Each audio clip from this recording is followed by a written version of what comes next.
विद्यार्थी मित्रांनो नमस्कार, मी धनराज परगे तुमच्या सर्वांच्या आवडीच्या मॅथ मराठी या चॅनलवर तुमचं पुन्हा एकदा स्वागत आहे। विद्यार्थी मित्रांनो, आज आपण इयत्ता 8वी स्कॉलरशिप गणित परिमिती या घटकावरील स्वाध्याय 20 मधील प्रश्न क्रमांक 1 ते 9 अभ्यासणार आहोत।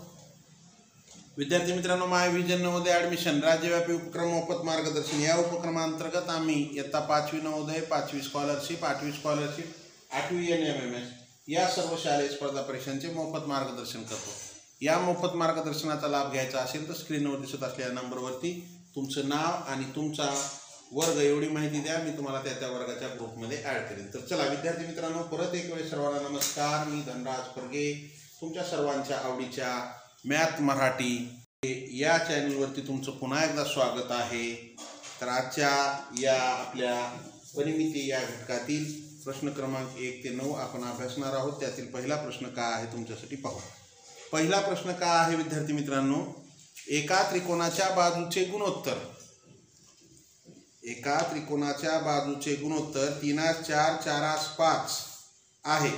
त्रिकोणाची परिमिती 24 सेमी असल्यास त्या त्रिकोणाच्या सर्वात मोठ्या बाजूची लांबी किती? प्रश्न एकदम सोपा आहे विद्यार्थी मित्रांनो, प्रश्न काहीच अवघड नाही।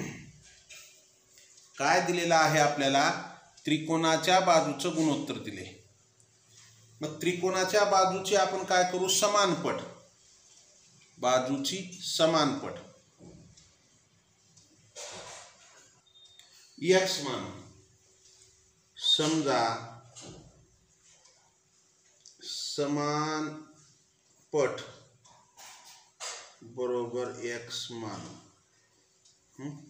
मग आता समान पट जर x मानलो तर काय होईल? 3 बाजू आहेत, एक बाजू काय होईल? पहिली बाजू काय होईल? पहिली बाजू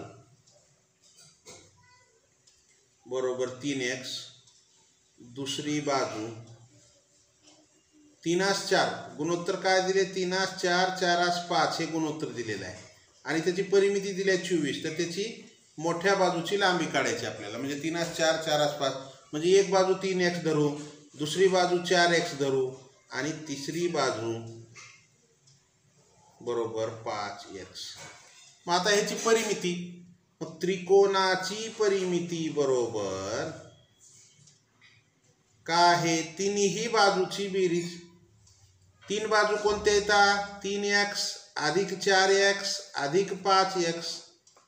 मग परिमिती दिली आपल्याला, परिमिती किती दिलेली आहे? 24 सेमी बरोबर 3x अधिक 4x अधिक 5x, 3 आणि 4 7, 7 आणि 5 12, 12x झाली याची बेरीज, तिन्ही बाजूची बेरीज।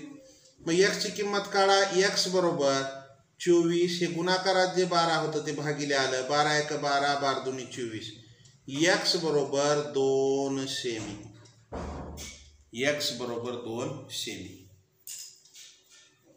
मग x ची किंमत तुम्हाला मिळालेली आहे 2 सेमी। तर मग आपल्याला काय करावं लागेल?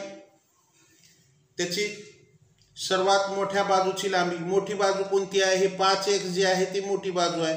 मग मोठी बाजूची लांबी बरोबर, मोठी बाजू बरोबर 5x म्हणजे 5, x ची किंमत 2, 5 गुणिले 2 म्हणजेच काय झालं? 10 सेमी। उत्तर काय आलं? पर्याय क्रमांक 1 हे उत्तर येईल। उत्तर काय येईल? पर्याय क्रमांक 1 हे उत्तर येईल।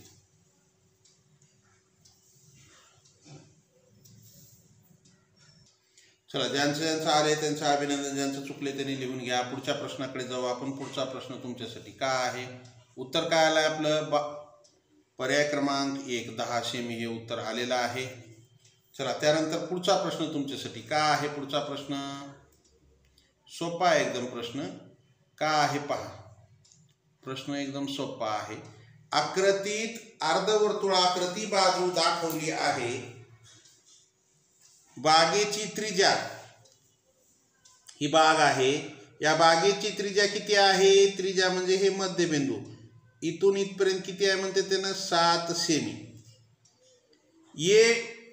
एक व्यक्ती ए बिंदू पासून, हे ए बिंदू आणि हे बी बिंदू, ए बिंदू पासून बी बिंदू पर्यंत सरळ मार्गाने जाण्याऐवजी अर्धवर्तुळाकृती मार्गाने चालत गेला तर तो किती अंतर जास्त चालला, तो किती अंतर जास्त चालला। पहा या ठिकाणी काय म्हणतंय, आकृतीमध्ये ही अर्धवर्तुळाकृती आहे। मग ही बाग आहे, अर्धवर्तुळाकृती बाग आहे। तर मग काय झालेलं आहे की बाबा एक व्यक्ती ह्याची त्रिज्या दिली आहे, किती दिली आहे त्रिज्या, 7 सेमी दिली आहे। मग तो व्यक्ती या अर्धवर्तुळाकृती बागेत या ए बिंदूपासून बी बिंदूपर्यंत असं सरळ जाण्याच्या ऐवजी तो काय केला, असंच गेलाय तो। तर अर्धवर्तुळाकृती मार्गाने गेलेला आहे। तर तो किती अंतर जास्त चालला, 2 अचूक पर्याय निवडा। तर पहा विद्यार्थी मित्रांनो, तो ए बिंदूपासून बी बिंदूपर्यंत जायचा आहे। ए बिंदू ते बी म्हणजे ए बी का आहे, हा व्यास आहे, बरोबर आहे।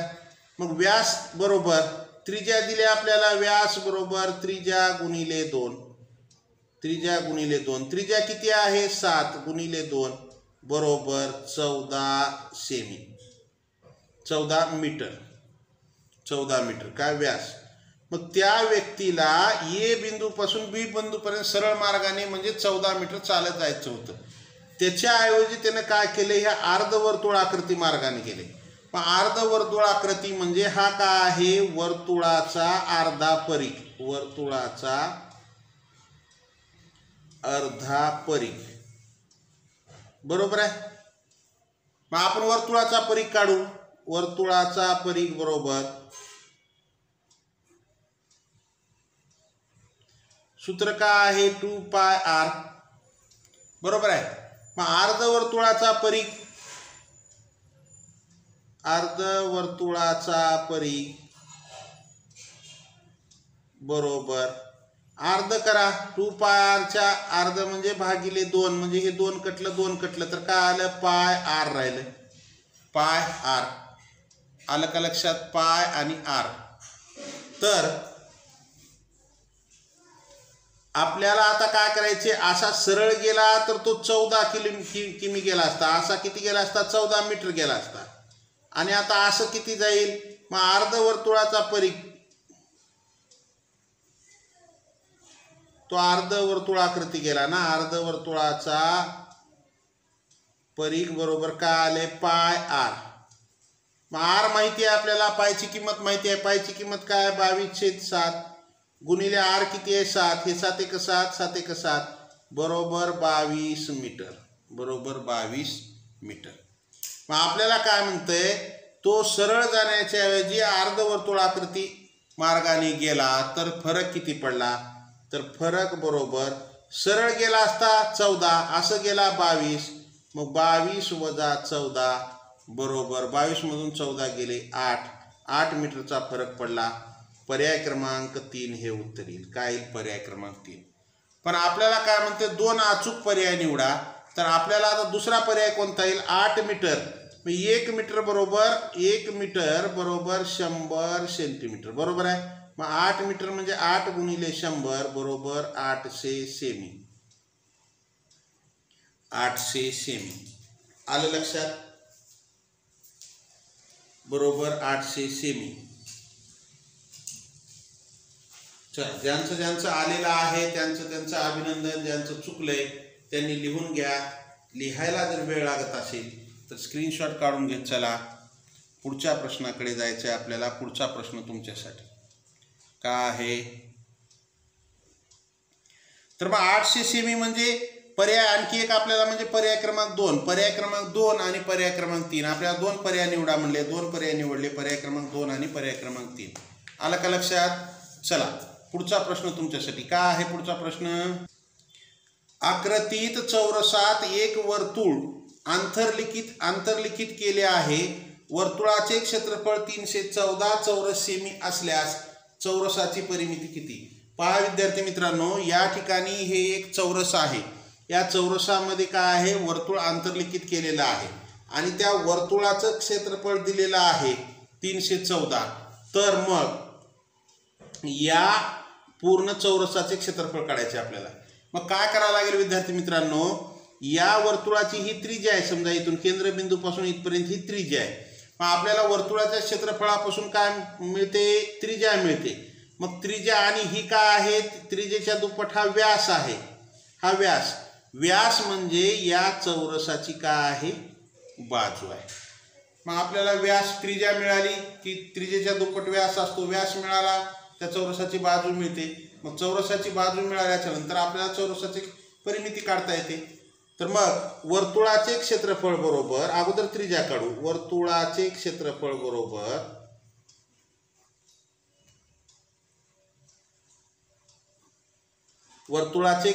बरोबर सूत्र काय, पाय r चा वर्ग. मग क्षेत्रफळ काय आहे, 314. पायची किंमत काय घ्या म्हणले आपल्याला, 3.14. मग पायची किंमत 3.14, 22/7 किंवा 3.14. मग या ठिकाणी 3.14 घ्या म्हणले, गुणिले r चा वर्ग. मग 314 हे 3.14 इथं गुणिले आहे, इकडे आल्याच्या नंतर हे काय होईल, 3.14 भागिले होईल आणि r चा वर्ग. मग आपण काय करू, हे दशांश उडवून टाकू छेदातला. 2 अंकानंतर दशांश आहे, दशांश उडाला. मग काय करावं लागेल, वर 2 अंकानंतर दशांश द्यावं लागेल. मग हे काय झालं, 314 छेदामध्ये 314 म्हणजे 31,400 छेदामध्ये 314 बरोबर r चा वर्ग. मग हे 314 एक 314, 314 एक 314, हे 2 शून्य. मग r चा वर्ग बरोबर 100. तर r बरोबर 10 सेमी. r बरोबर काय मिळाली आपल्याला, त्रिज्या काय मिळाली, 10 सेमी मिळाली. म्हणजे इथून इथपर्यंत 10 मिळाली, बरोबर आहे. मग आता त्रिज्येच्या दुप्पट व्यास म्हणजे हे 10. मग व्यास काय झाला, व्यास बरोबर 10 गुणिले 2 बरोबर 20 सेमी. 20 सेमी, बरोबर आहे. मग आता हा जो व्यास आहे जेवढा, तेवढीच या चौरसाची ही बाजू आहे. चौरस म्हणजे चारही बाजू सारख्या. हे जर 20 असेल, पूर्ण व्यास जर हा 20 असेल, तर ही बाजू झाली 20, ही बाजू 20 म्हणजे ही सर्वच बाजू काय झाल्या, 20 झाल्या. मग वर्तुळाचा व्यास बरोबर चौरसाची बाजू, बरोबर आहे. मग वर्तुळाचा व्यास किती आलेला आहे, 20. मग बाजू किती झाली, 20. मग आता चौरसाची बाजू तुम्हाला मिळाली आहे, बाजू किती मिळाली, 20 मिळाली, 20 सेमी. मग आता चौरसाची परिमिती काढा. म्हणून चौरसाची परिमिती बरोबर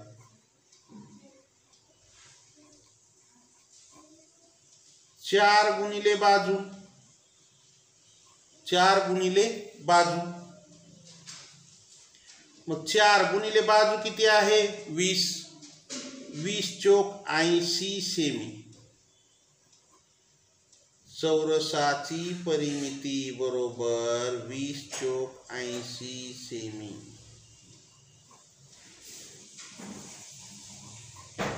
20 चोक 80 सेमी. आलं लक्षात. ज्यांचं आलेलं आहे त्यांचं अभिनंदन, ज्यांचं चुकलेलं आहे त्यांनी लिहून घेत चला. लिहायला जर वेळ लागत असेल तर स्क्रीनशॉट काढून घेत चला. विद्यार्थी मित्रांनो, प्रश्न काही अवघड नाही, प्रश्न खूप सोपा आहे. ज्यांचं आलेलं आहे त्यांचं अभिनंदन, ज्यांचं चुकलेलं आहे त्यांनी लिहून घेत चला. लिहायला वेळ लागत असेल तर स्क्रीनशॉट काढून घ्या. चला त्यानंतर पुढच्या प्रश्नाकडे. पुढचा प्रश्न तुमच्यासाठी काय आहे, पर्याय काय आला आपला, 80 सेमी म्हणजे पर्याय क्रमांक 1 हे उत्तर आलं. उत्तर काय आलं, पर्याय क्रमांक 1 चौरसाची परिमिती 80 सेमी. आलं लक्षात. चला त्यानंतर पुढच्या प्रश्नाकडे जाऊ आपण. पुढचा प्रश्न तुमच्यासाठी काय आहे, पुढचा प्रश्न,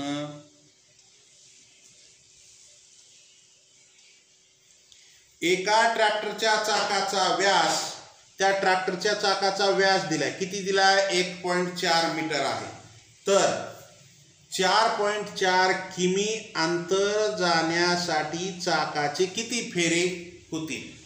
पहा विद्यार्थी मित्रांनो, इथं चाकाचा व्यास दिलाय 1.4 मीटर आणि अंतर दिले 4.4 किमी। मग काय करू, हे एकाच एककामध्ये आपण करून घेऊ। अंतर बरोबर 4.4 किमी म्हणजेच 4.4 गुणिले काय करू, एका किलोमीटरमध्ये 1000 मीटर असतात, म्हणून ह्याला मीटरमध्ये रूपांतर करू, कारण की त्याचा व्यास मीटरमध्ये दिलेला आहे। मग हे काय होईल, हे 44 1 2 3 0, मग एका अंकानंतर दशांश, मग हे कटला तर काय होईल 4400 मीटर, 4400 मीटर। आलं का लक्षात? 4400 मीटर। मग त्यानंतर आपल्याला आता काय करायचे, चाकाचे फेरे काढायचे, बरोबर आहे। चाकाचा व्यास दिलाय, मग व्यासावरून अगोदर आपल्याला त्रिज्या काढा। त्रिज्या बरोबर व्यास भागिले 2, 1.4 भागिले 2 न भाग घाला 0.7 मीटर। त्रिज्या काय आली 0.7 मीटर। मग आपल्याला काय फेरे काढायचे, मग सूत्र आपलं तेच, अंतर बरोबर परिघ गुणिले काय आहे त्याचं फेरे, परिघ गुणिले फेरे म्हणजे अंतर मिळतं। आता अंतर किती दिले 4400 मीटर, बरोबर परिघ काय आहे 2πr गुणिले फेरे आपल्याला दिलेले नाही, फेरे काढायचे आपल्याला, बरोबर आहे। जे दिले ते ठेवलं सूत्रात, 4400 बरोबर 2 गुणिले 22/7 गुणिले त्रिज्या किती आहे 0.7 गुणिले फेरे। आलं लक्षात? हा दशांश काय करू आपण, हे 7 × 7.1 0.01 म्हणजे 4400 बरोबर 22 दुनी 44, 44 1 44 म्हणजे 4.4 गुणिले फेरे। आलं? मग काय करू आपण, इकडं फक्त फेरे ठेवू आणि इकडं 4400 हे गुणिले होतं ते भागिले आलं 4.4, हा दशांश काढा, वर एक शून्य द्या, 44 1 44, 44 1 44 आणि हे 3 शून्य, मग 1000 फेरे। किती फेरे होतील 1000 फेरे होतील। आलं लक्षात? ज्यांचं आलेलं आहे त्यांचं अभिनंदन, ज्यांचं चुकलेलं आहे त्यांनी लिहून घेत चला। लिहायला जर वेळ लागत असेल तर स्क्रीनशॉट काढून घेत चला, पुढच्या प्रश्नाकडे आपल्याला जायचं आहे। पुढचा प्रश्न काय आहे तुमच्यासाठी पाहू आपण। चला विद्यार्थी मित्रांनो, पुढचा प्रश्न काय आहे, सोबतच्या आकृतीत आयत ABCD दिला आहे, त्याची लांबी 12 सेमी व रुंदी 5 सेमी आहे, तो कर्णाच्या बाजूवरून कापल्यावर तयार होणाऱ्या 2 त्रिकोणाची एकूण परिमिती किती। पहा, सोबतच्या आकृतीत आयत, हा आयत आहे ABCD, समोरासमोरच्या बाजू ह्याच्या कशा आहेत समान आहे। मग त्याची लांबी दिली आहे 12 सेमी, त्याची लांबी किती दिली आहे 12 आणि रुंदी किती दिली आहे 5, ही रुंदी जी आहे ती 5 आहे, म्हणजे ही बाजू 5 झाली, ही झाली 12, ही लांबी समोरासमोरची बाजू समान आहे म्हणजे 12 12, या समोरासमोरच्या बाजू समान आहेत म्हणजे याच्या समोरची ही बाजू, म्हणजे ही 5 असेल तर ही 5। मग हा काय केलाय, कर्णाच्या बाजूवरून कापला, या कर्णाच्या बाजूवरून कापला, मग हे 2 त्रिकोण तयार झाले, होणाऱ्या 2 त्रिकोणाची एकूण परिमिती किती। हा त्रिकोण पहिला आणि हा दुसरा, मग हे जे 2 त्रिकोण तयार झाले विद्यार्थी मित्रांनो, हे कसे झाले, काटकोन त्रिकोण झाले। काय झाले, कर्णाच्या ह्याच्यावरून कापल्यामुळे हे 2 त्रिकोण कसे तयार झाले, त्रिकोण ABC एक झाला आणि त्रिकोण ADC हा दुसरा त्रिकोण झाला। मग हे दोन्ही त्रिकोण जे झाले ते काय झाले, काटकोन त्रिकोण झाले। मग आपल्याला काय म्हणतंय, तयार होणाऱ्या 2 त्रिकोणाची एकूण परिमिती। मग आता अगोदर आपल्याला एका त्रिकोणाची जेवढी परिमिती येईल तेवढी दुसऱ्या त्रिकोणाची येणार आहे। मग आता त्रिकोणाची परिमिती म्हणजे आपल्याला तिन्ही बाजू माहिती आहे, तिन्ही बाजूची लांबी काढावी लागते, म्हणजे ही बाजू माहिती आहे 5, ही बाजू माहिती आहे 12, पण ह्या जो कर्ण आहे त्रिकोणाचा तो माहिती नाही, मग हा काटकोन त्रिकोण आहे म्हणून आपल्याला काय करता येतं, त्याची कर्णाची लांबी काढता येते. म्हणजे कशी काढावी लागेल कर्णाची लांबी? पायथागोरस प्रमेयानुसार.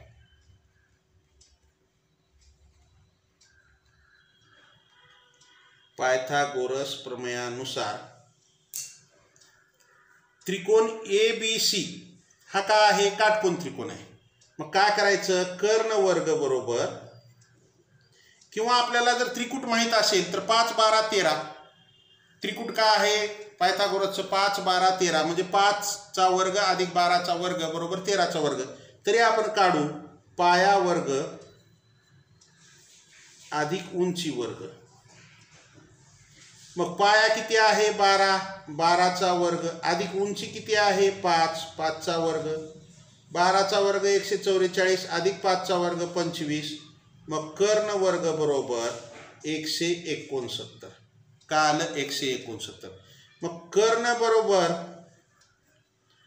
वर्गमुळामध्ये 169. 169 कशाचा वर्ग आहे? 13चा. म्हणजे कर्ण काय आला ह्याचा? 13 आला. म्हणजे ही काय झाली? बाजू 13 झाली. बरोबर आहे. मग आता तुम्हाला त्रिकोणाच्या तिन्ही बाजू मिळाल्या 5 12 आणि 13. मग त्रिकोणाच्या तिन्ही बाजू मिळाल्या तर मग त्रिकोणाची परिमिती बरोबर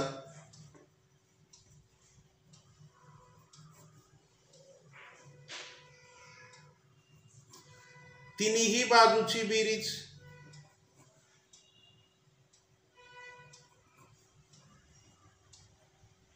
बरोबर आहे. काय आहेत बाजू? 5 12 आणि 13.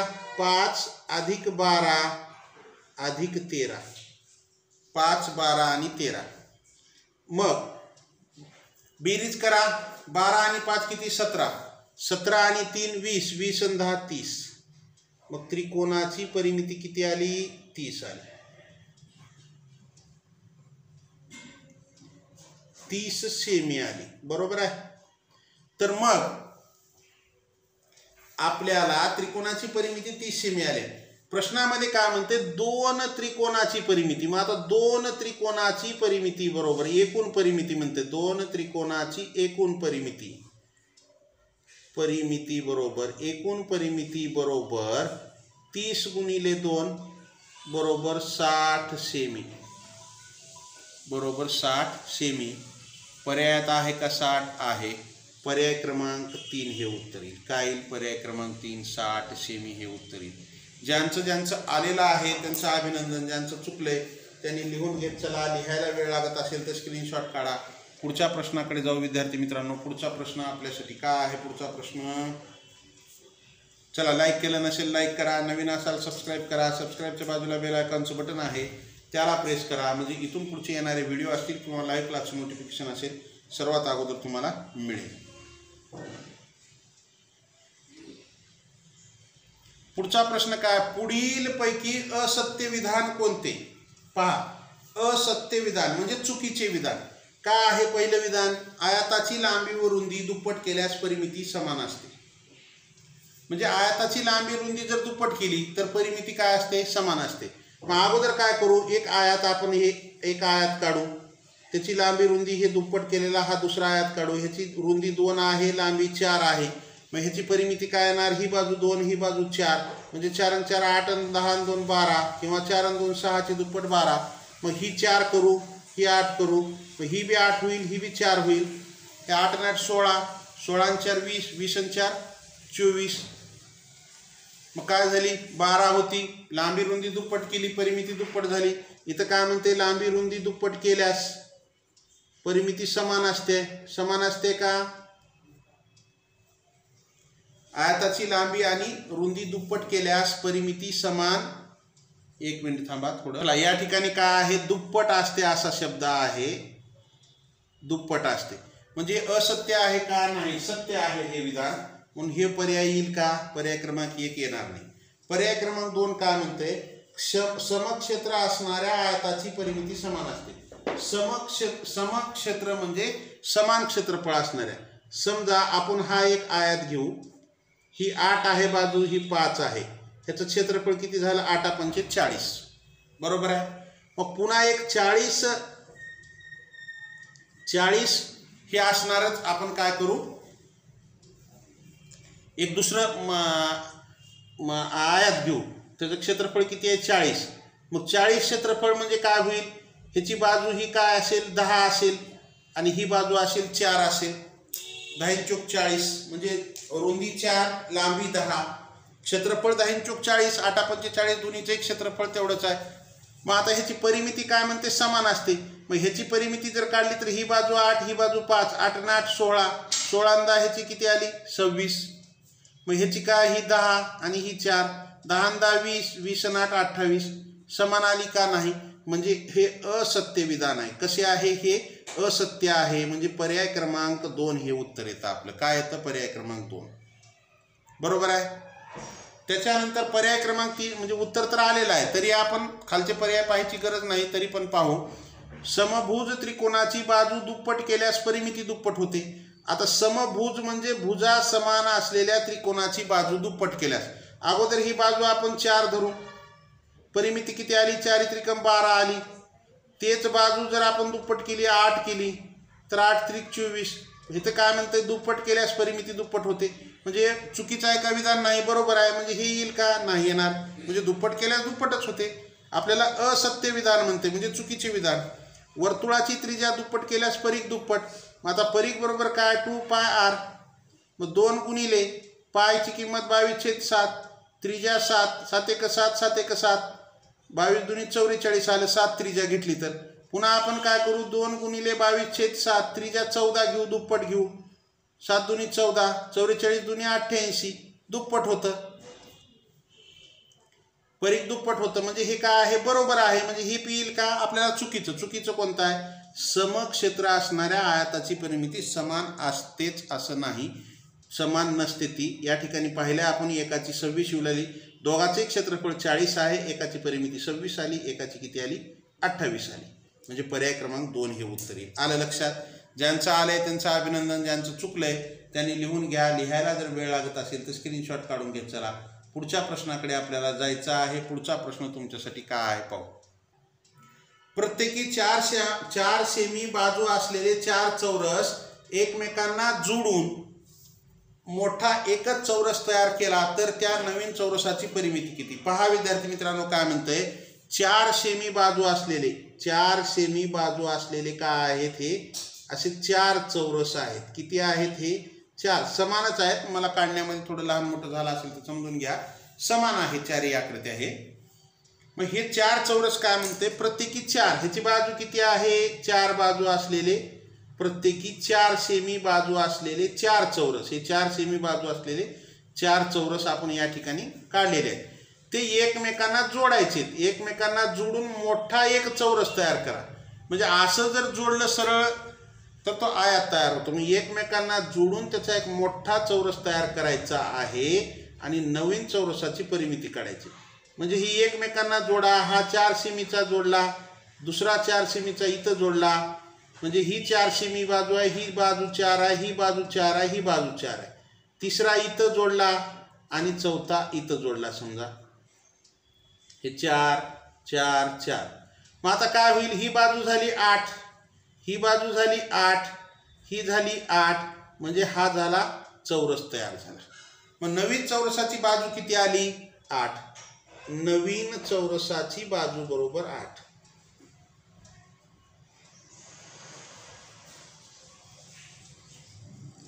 आठ सेमी बरोबर आहे. तर त्याची परिमिती काढायची. मग चौरसाची परिमिती बरोबर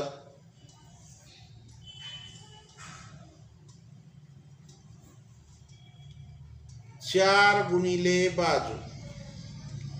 4 गुणिले बाजू किती मिळाल्या 8. 8 चौक 32 सेमी. चौरसाची परिमिती किती आली, चौरसाची परिमिती बरोबर 32 सेमी. पर्याय क्रमांक 3 हे उत्तर येईल. काय येईल, पर्याय क्रमांक 3. ज्यांचं पर्याय क्रमांक 3 हे उत्तर आलेलं आहे त्यांचं अभिनंदन. ज्यांचं चुकलेलं आहे त्यांनी लिहून घ्या. लिहायला वेळ लागत असेल स्क्रीनशॉट काढा. पुढच्या प्रश्नाकडे जाऊ आपण. पुढचा प्रश्न तुमच्यासाठी काय आहे. पुढचा प्रश्न क्रमांक 8, स्वाध्याय 20 मधील प्रश्न क्रमांक 8. लाईक केलं नसेल लाईक करा, नवीन असाल सबस्क्राईब करा, सबस्क्राईबच्या बाजूला बेल आयकॉनचं बटन आहे त्याला प्रेस करा, म्हणजे इथून पुढचे येणारे व्हिडिओ असतील किंवा लाईव्ह क्लासचं नोटिफिकेशन असेल सर्वात अगोदर तुम्हाला मिळेल. एका अर्धवर्तुळाची परिमिती 108 सेमी आहे, तर अर्धवर्तुळाच्या व्यासावर काढलेल्या चौरसाची परिमिती किती? पहा विद्यार्थी मित्रांनो, का आहे एक अर्धवर्तुळ आहे, का आहे एक हा अर्धवर्तुळ आहे, बरोबर आहे. ही ह्याची त्रिज्या म्हणजे हा काय आहे पूर्ण व्यास आहे. हा अर्धवर्तुळ आहे, या अर्धवर्तुळाच्या एका अर्धवर्तुळाची परिमिती म्हणजे ह्याची अर्धवर्तुळाची परिमिती किती दिलेली आहे 108. हे अर्धवर्तुळाची परिमिती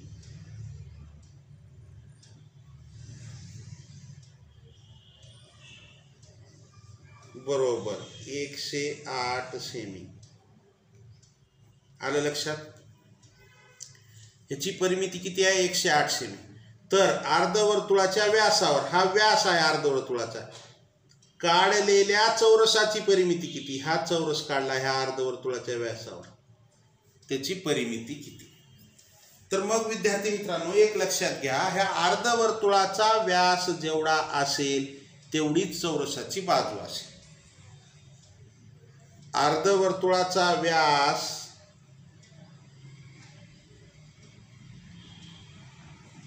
बरोबर चौरसाची बाजू. आलं का लक्षात? म्हणजे अर्धवर्तुळाचा जेवढा व्यास असेल तेवढेच त्या चौरसाची काय असेल बाजू असेल. मग चौरसाची बाजू मिळाल्यावर चौरसाची परिमिती काढायला काय वेळ लागते?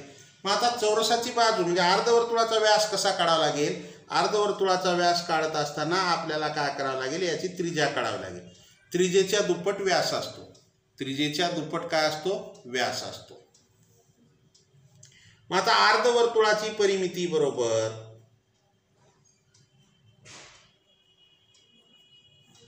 अर्धवर्तुळाची परिमिती बरोबर काय सूत्र आहे? पाय आर अधिक 2r. मग आता अर्धवर्तुळाची परिमिती किती दिली आहे आपल्याला? प्रश्नामध्ये दिली आहे 108 सेमी दिली आहे. अर्धवर्तुळाची परिमिती दिलेली आहे 108 सेमी. मग आता विद्यार्थी मित्रांनो तुमच्या एक लक्षात आलं का? इथंही आर दिसू लागलाय, इथंही आर दिसू लागलाय. मग एक आर आपण काय करू? कॉमन घेऊ, हे आर. मग आता इथं काय राहिलं? पाय अधिक इथं काय राहिलं? 2. म्हणजे आर कंसात पाय अधिक 2. मग आता हे 108 बरोबर हे आर गुणिले कंसामध्ये पायची किंमत किती आहे? 22/7 अधिक 2. 22/7 अधिक 2. मग हे 108 बरोबर आर गुणिले कंस सोडू आपण, छेद समान करा. या 2चा छेद काहीच नाही म्हणजे 1 आहे. छेद समान केला 7 आला. इथं 1 7 आहे म्हणजे 22 अधिक इथं 1 आहे 7 न गुणावं लागेल. अंशालाही 7 न गुणलं 7 दुनी 14 म्हणजे 22 अधिक 14 म्हणजे 36. 36 छेदामध्ये 7. 36 छेदामध्ये 7. कंसाची काय किंमत आली? 36 छेदामध्ये 7. मग हे काय होईल? 108 बरोबर आर गुणिले 36 छेदामध्ये 7. 36 छेदामध्ये 7. मग हे काय करू? आर तिकडे ठेवू, 36 छेदामध्ये 7 इकडे आणू. 108 गुणिले 7 भागिले 36 बरोबर आर.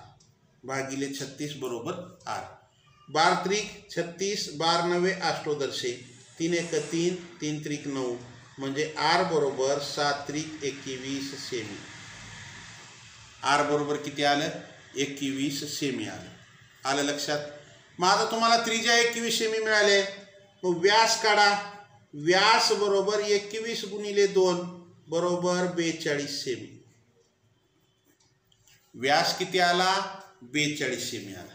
मग आता तुम्हाला व्यास मिळालाय.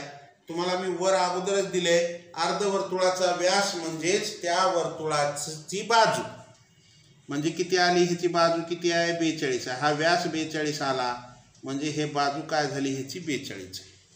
मग आता 42 झाल्यावर त्याची परिमिती बाजू मिळाल्यावर आपल्याला परिमिती काढायला काय अवघड आहे? 4 गुणिले बाजू. चौरसाची परिमिती बरोबर 4 गुणिले बाजू. 4 गुणिले बाजू किती आहे 42, गुणाकार करा 4 दुनी 8 4 चौक 16, 168 सेमी. 168 सेमी. पर्याय क्रमांक 1 हे उत्तर येईल. काय येईल? पर्याय क्रमांक 1. ज्यांचं आलंय त्यांचं अभिनंदन, ज्यांचं चुकलंय त्यांनी लिहून घेत चला. लिहायला वेळ लागत असेल तर स्क्रीनशॉट काढा. पुढच्या प्रश्नाकडे आपल्याला जायचं आहे. पुढचा प्रश्न तुमच्यासाठी काय आहे? पुढचा प्रश्न विद्यार्थी मित्रांनो,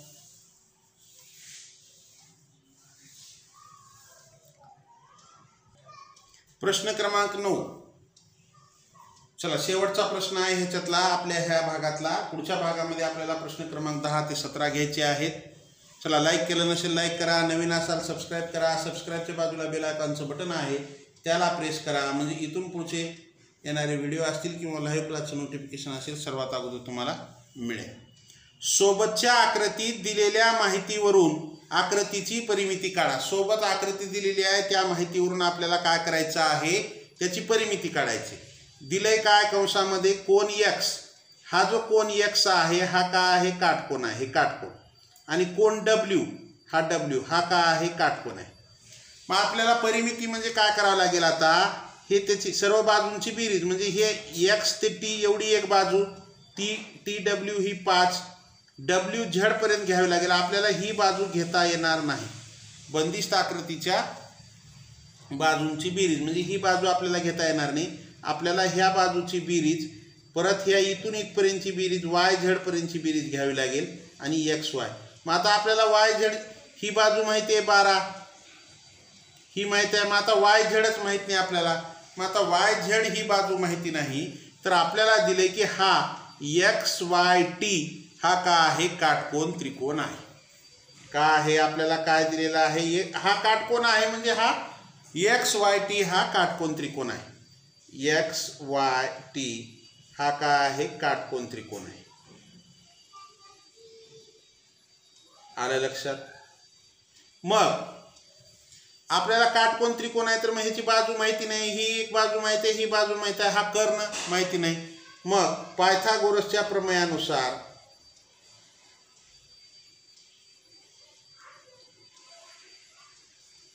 पायथागोरस प्रमेयानुसार काय आहे? कर्णवर्ग. कर्णवर्ग बरोबर पाया वर्ग. पाया आपण 8 धरू, हे 8चा वर्ग अधिक उंची 15, 15चा वर्ग. मग काय होईल? 8चा वर्ग 64 अधिक 15चा वर्ग 225. बेरीज करा. 4 5 9, 6 2 8, 2 2. मग कर्ण वर्ग बरोबर 289. कर्ण बरोबर 289 कशाचा वर्ग आहे? 17चा. 17 सेंटीमीटर किंवा 17 समजा, इथं काय सेंटीमीटर वगैरे दिलं नाही. 17. कर्ण किती आला?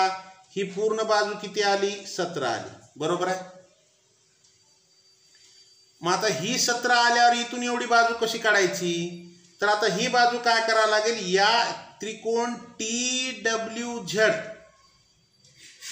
काय करावं लागेल आपल्याला? हा एवढा मिळाल्याच्या नंतर त्रिकोण TWZ हा काटकोन त्रिकोण आहे. कसा आहे? हा काटकोन त्रिकोण आहे. हा काटकोन त्रिकोण आहे. बरोबर आहे. TWZ हा कसा आहे? काटकोन त्रिकोण आहे.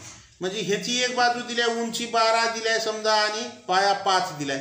मग ह्याचा हा कर्ण काढून ह्या 17 मधून ह्या कर्णाची लांबी आपण वजा करू, म्हणजे आपल्याला YZ ची लांबी मिळेल. बरोबर आहे.